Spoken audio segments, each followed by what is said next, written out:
بسم اللہ الرحمن الرحیم۔ سبھی دوستوں کو میری طرف سے السلام علیکم۔ حضرت شیخ ابو صالح بن ویر جان الزکالی رحمۃ اللہ علیہ سے منقول ہے کہ حضرت شیخ ابو مرین مغربی رحمۃ اللہ علیہ نے مجھے حضور سیدنا غوث اعظم رحمۃ اللہ علیہ کی خدمت میں بغداد فقر کی تعلیم کے لیے بھیجا۔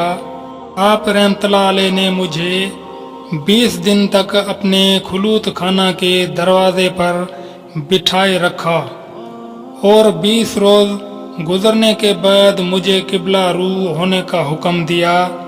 جب میں قبلہ رو ہوا تو آپ رحمۃ اللہ علیہ نے فرمایا، اے ابو صالح رحمۃ اللہ علیہ، اس طرف دیکھو۔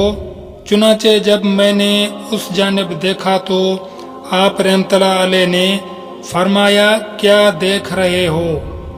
میں نے عرض کیا کہ بیت اللہ شریف میرے نظروں کے سامنے ہے۔ آپ رحمۃ اللہ علیہ نے مجھے حکم دیا کہ اب مغرب کی سمت دیکھو۔ میں نے اپنا چہرہ مغرب کی جانب کیا تو آپ رحمۃ اللہ علیہ نے دریافت فرمایا کہ اب کیا دیکھ رہے ہو؟ میں نے عرض کیا کہ میں اپنے مرشد پاک حضرت ابو مدین رحمۃ اللہ علیہ کو دیکھ رہا ہوں۔